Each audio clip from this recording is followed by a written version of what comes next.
Tout le monde l'a vu cette information, ça a choqué tout le monde. Je l'ai vraiment vu en direct. Franchement, j'ai reçu la notif, j'ai regardé et j'ai vu qu'il y avait la réponse sur qui va finalement arriver sur l'île. Et j'étais choqué. J'étais choc-barre, comme diraient les mecs de Twitter. Et d'ailleurs, il y a une information supplémentaire, je crois que je vous l'ai mis là. C'est Ridon. Donc Ridon, c'est le liqueur qu'on regarde souvent. Hein. Il donne beaucoup. C'est lui qui donne les indices en rond là.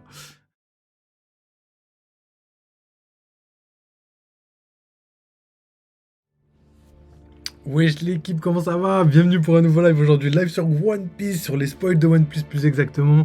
Et aujourd'hui sont sortis, du coup hier soir sont sortis les spoils de One Piece. Juste après le live qu'on ait fait en plus, j'ai explosé de rire. C'était trop marrant. Du coup j'ai kiffé. D'ailleurs il y a pas mal d'informations en parallèle qui sont sorties, donc on verra tout ça. Et je pense qu'on va passer un bon petit live. Donc comment ça va les gars, la forme? Wesh Edwin, bienvenue à toi, installe-toi bien et let's go pour la vidéo. Donc pour récapituler, en ce moment, on a... comment il s'appelle? On a l'anniversaire de Goji. Ah oui, aujourd'hui c'est l'anniversaire de Goji. Du coup, joyeux anniversaire à Goji. Merci le ref pour toutes les vidéos qu'il nous fait, pour toutes les théories qu'il nous fait. Franchement, il fait un travail monstre. Et il mérite qu'on lui souhaite un joyeux anniversaire. Ensuite, on a eu quelques infos sur l'épisode... qui va sortir ce week-end, un bon épisode. Je crois qu'on va avoir tous les Vegapunk dans le prochain épisode, ou peut-être qu'il y en aura un qui ne sera pas dévoilé. Mais il me semble que dans le prochain épisode, on aura tous les Vegapunk, et ça va être plutôt cool. Ensuite, on a quoi? On a les spoils qui sont sortis, évidemment, et le chapitre qui va sortir mercredi, mais nous, on va l'avoir jeudi, vu qu'il y aura la traduction française qui va sortir jeudi. Donc voilà pour ce qui arrive de One Piece, les gars, j'espère que vous êtes bien accrochés. En tout cas, je suis trop croque parce que les spoils sont vraiment lourds. D'ailleurs, c'est un tout petit live, je tiens à le préciser, parce qu'aujourd'hui, ça va être live gaming. Là, on va faire 45 minutes, mais même pas, je crois, parce que 45 minutes parce qu'on va parler des spoils après. Mais aujourd'hui, on va se concentrer sur live gaming et demain, on reviendra, j'espère, avec plus d'informations sur les spoils ou peut-être même le chapitre. Qui sait, peut-être on aura de la chance, on aura le chapitre. Donc, let's go, les gars. Donc, je vous mets la cam sans plus tarder, on y va. C'est parti pour un petit live analyse des spoils. Ah, je suis trop croque. Ok, je voulais savoir si tout marchait bien. Ok, donc voilà. Donc je vous présente le Discord. Donc c'est ici que je vais poster tous les spoils qui vont sortir. Je vais réunir toutes les informations des différents leakers. Il y a souvent Ridon qui donne beaucoup d'indices. Et sinon, c'est souvent... Il y a 2-3 gars aussi, j'ai pas leur nom. J'essaierai de les mettre quelque part, mais qui donnent leur avis. Et sinon, il y a One Piece Spoil FR, je crois que c'est ça. Qui lui aussi publie pas mal de spoils, mais du coup ça vient des leakers, donc merci aussi à lui qui reposte, donc je tiens à remercier tout le monde. Et du coup là on va attaquer directement les spoils. Est-ce que je peux zoomer? On dirait que je peux pas zoomer. Casse la tête. De toute façon, je vais les lire, hein. Vous pourrez entendre dans tous les cas. Il faudra juste bien regarder si vous voulez les avoir. Ah oui, il y a Edwin qui a dit bon anniversaire au tonton Goji. Bah écoute, j'espère qu'il nous entendra. Et d'ailleurs, j'ai posté un tweet et il m'a répondu, il m'a remercié. Donc, merci à lui, frérot. Hein. En vrai, moi, je n'ai rien fait. C'est lui qui fait les contenus et tout. Donc, merci à lui. Ok, let's go. Donc, c'est parti pour les spoils, les gars. On commence directement par Saturne et Kizaru qui veulent tuer tout le monde sur l'île. Et Kizaru va lancer une attaque sur Luffy. Enfin non, je crois que c'est sur Franky tout ça là. Parce qu'il est dans le dernier chapitre, ils les avaient attaqués. Il va lancer une attaque sur eux pour je dirais pas les tuer, je sais pas si c'est son but, mais pour les arrêter dans leur démarche. Et Luffy, de loin, va intercepter l'attaque de Kizaru avec une attaque à distance. Ça, c'est ouf. Parce que ça veut dire que Luffy, il va envoyer, je sais pas, peut-être un... Ça m'étonnerait que ce soit un Snake Man, mais ce sera peut-être un Gear 5 Snake Man, tu vois, genre une patate vraiment de loin, hyper rapide en Gear Second et Gear 5, tu vois, comme ça au moins il pourra attaquer de très loin très rapidement. Et du coup il va sûrement rejoindre Kizaru très rapidement pour lui mettre une patate. D'ailleurs il me semble que Luffy va lui mettre une grosse patate. Ensuite, on a une information sur Bonnet et Bonnie se rend compte que Luffy et Nika. Donc il me semble que dans les spoils c'est détaillé, ils disent comme quoi Bonnie voit la transformation de Luffy en Nika, du coup elle fait le lien avec ce que son père a dit et elle se rend compte sincèrement que son corps élastique, tout ça, fait en sorte que Luffy est Nika. Par contre, c'est bizarre qu'elle s'est jamais rendue compte et qu'elle a jamais lu l'information. Après, elle a que 12 ans, donc peut-être elle lit pas le journal, peut-être elle se renseigne pas sur Luffy, mais c'est ce qui pourrait excuser le fait qu'elle a jamais vu que Luffy est élastique. Parce qu'en vrai, Luffy, tout le monde savait, mais il y a même des détails de ouf, comme par exemple le fait qu'avec de la viande, on peut battre Luffy parce que son point faible, c'est la viande. Et même cette information, il y a plein de gens qui l'ont. Donc je me dis que il faut vraiment le fait que Bonnie a 12 ans, c'est parfait parce que c'est une bonne excuse pour dire qu'elle s'est jamais rendu compte que Luffy était Nika. Ou moins qu'elle ait les connaissances de ses pouvoirs élastiques. Ensuite, grâce à Vegapunk, l'autorité des pacifistas revient à Bonnie. Ça, j'en étais sûr d'un côté. Pour moi, c'était obligatoire. Je me dis, mais comment ça se fait déjà que c'est pas lui le numéro 1, tu vois? Et je me suis dit, ça se trouve, en Tsum Tsum, il a pu faire quelque chose pour la plus d'autorité envers les pacifistas. Pour moi, je me suis dit, ouais, c'est trop bizarre. Comment ça se fait que les pacifistas... Enfin, je veux dire, c'est Vegapunk qui programme tout. Donc, comment ça se fait que les pacifistas, genre, il les a donnés au gouvernement mondial en sachant ce que le gouvernement mondial allait faire d'eux, tu vois. Et quand on voit le traitement que Vegapunk a eu avec Kuma, le fait qu'il ait pas mis la bombe d'autodestruction, pour moi, c'était logique qu'il pouvait pas laisser les pacifistas, le nom pacifiste, c'est quand même très révélateur. Le fait que ces pacifistas deviennent des armes de guerre qui vont juste servir le gouvernement mondial à des mauvais escients, au final, on peut se rendre compte facilement que il a fait en sorte que...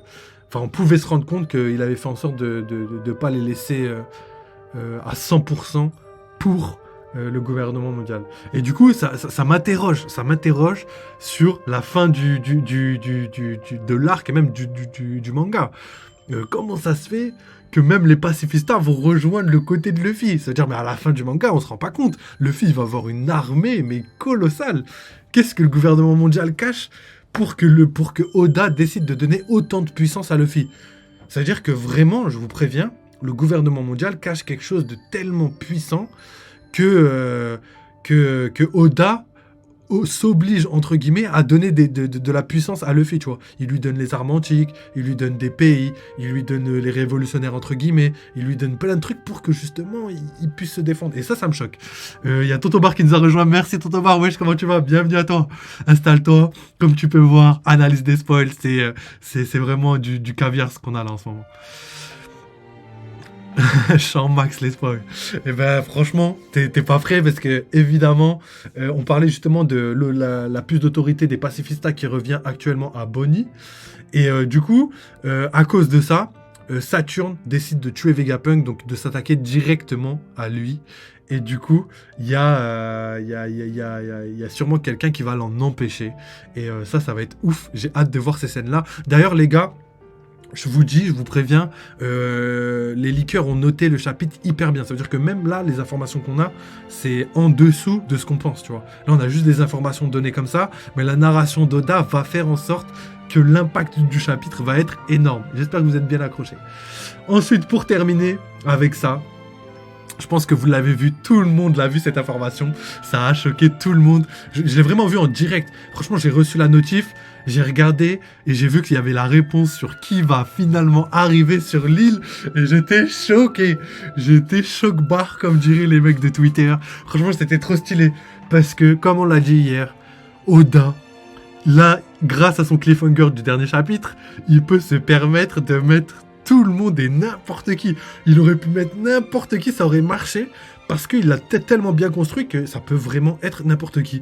Et c'était des personnes que personne s'attendait. Donc je pense que vous avez l'information, mais c'était ces deux personnes-là, donc Dory et Brogy, les géants qu'on a rencontrés à Little Garden.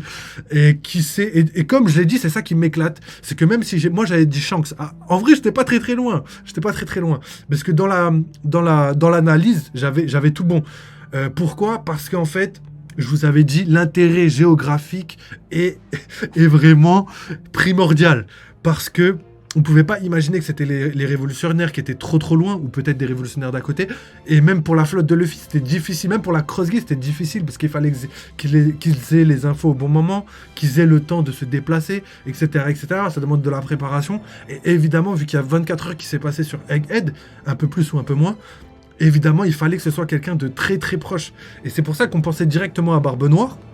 Mais c'était pas lui, mais ça pouvait être aussi quelqu'un d'Elba. C'est pour ça que je pensais à Shanks. Donc la manière de théoriser était la bonne, mais la personne auquel j'ai pensé était la mauvaise. Donc voilà, on va dire que j'ai 50-50, donc c'était pas mal, je trouve.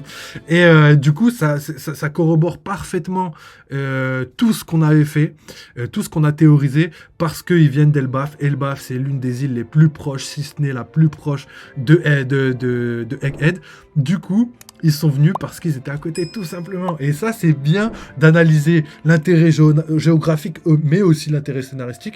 Et du coup, l'intérêt géographique a primé sur ce coup-là parce que c'était les personnes les plus proches qui pouvaient intervenir. Et c'est ça qui est beau. Donc voilà, en vrai, je suis trop content. Donc là, je lis les petits messages d'Edwin. Edwin qui nous dit, à la fin, il y aura Xebec. Ouais, c'est vrai, et Xebec, il y a beaucoup de personnes qui y pensent. Même moi, j'y pense. Mais en fait, pour moi, il y a une possibilité énorme que ce soit Xebec. Ça, c'est une certitude. Par contre, il y a un truc qui me fait dire que, tu vois, ça a difficilement moyen de passer pour moi, tu vois, vraiment mon avis personnel. Parce qu'en fait, c'est à cause de Barbe Noire. Barbe Noire, il a une construction depuis le début du manga, c'est un J. Il a fait un truc de malade, le fait qu'il ait 2 fruits, personne n'a réussi à faire ça. Il y a plein de trucs comme ça qui fait que Barbe Noire, il a une belle construction. Une construction, pour moi, qui est aussi belle que celle de Luffy. Et le fait que Xebec soit l'antagoniste de fin, pour moi, ça voudrait dire que Barbe Noire est pas si utile que ça pour le développement de l'œuvre. Et comme on l'a vu, il est devenu empereur, il a fait plein de trucs, il a conquis le Nouveau Monde, donc ça c'est les dernières informations, mais au début de l'œuvre, il avait fait bien plus, tu vois, il était personne, il est arrivé dans la première partie de Grand Line, il a commencé à chercher quelqu'un, une grosse tête de plus de 100 millions de berries pour pouvoir le vendre à la marine en échange de devenir grand corsaire.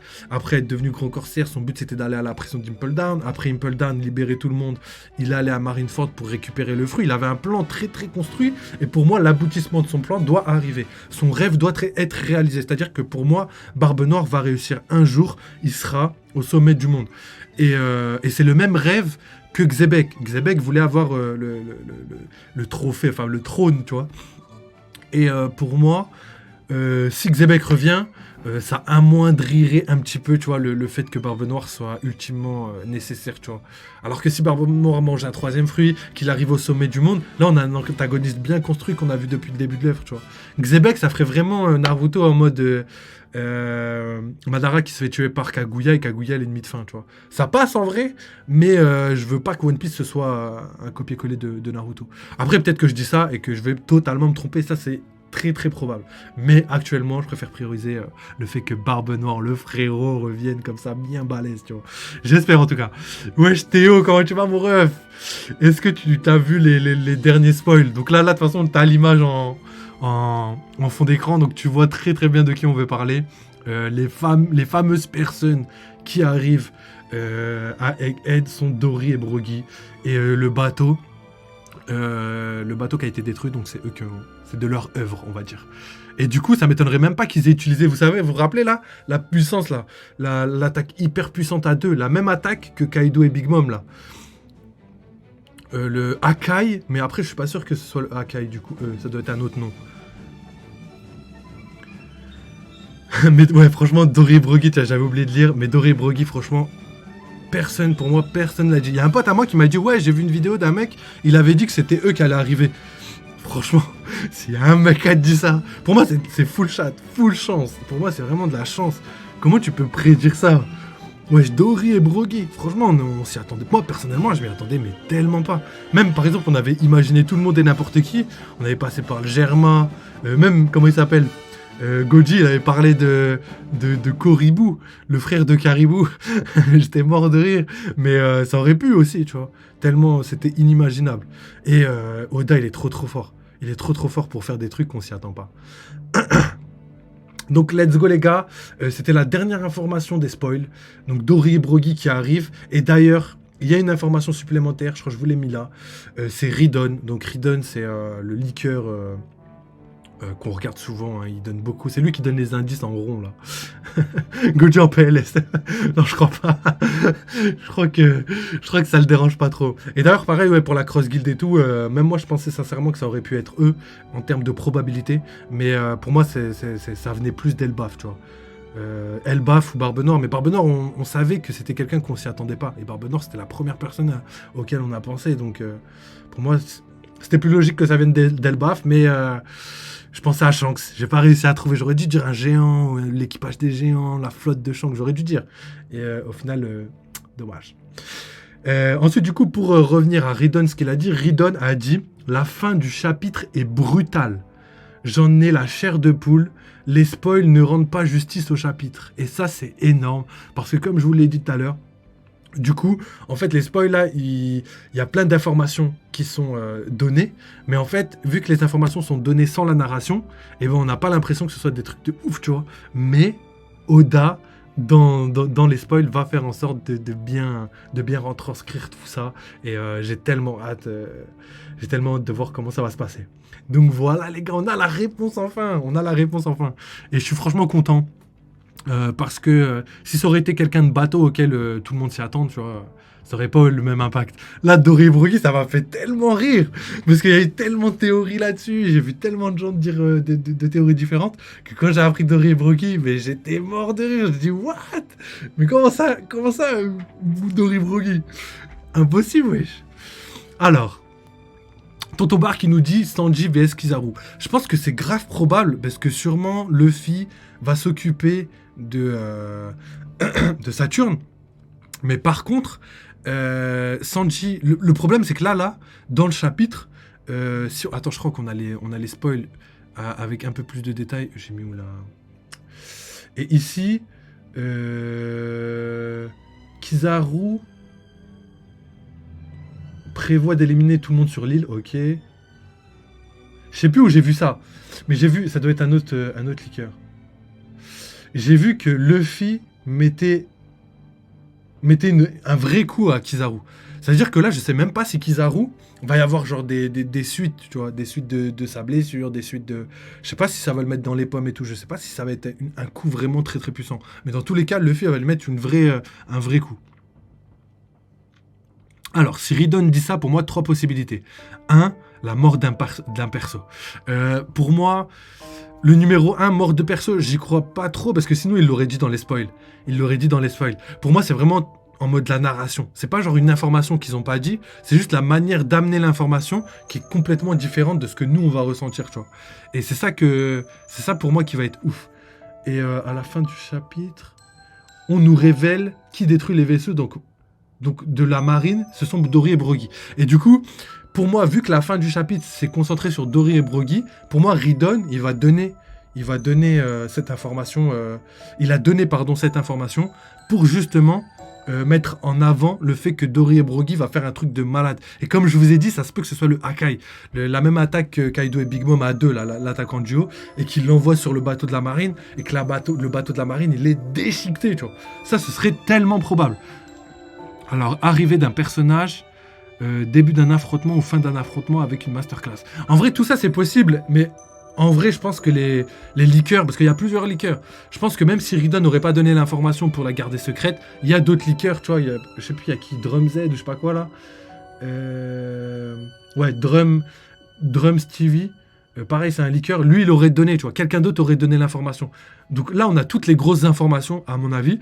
Et pour moi, les choses qui vont arriver, c'est juste la manière de raconter les choses, tu vois. Parce que là, on a quoi?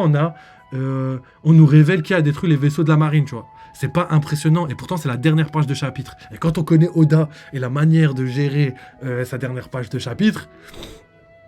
on s'attend clairement à une double page avec une attaque surpuissante qui montre la puissance des géants, tu vois. Et ça m'étonnerait pas que ce soit comme on l'a vu. On verra après, comme je dis, on sait pas trop. On espère beaucoup de choses, mais on peut pas avoir de certitude avant d'avoir le chapitre en main, tu vois. Et ça va arriver très vite, j'ai très très hâte.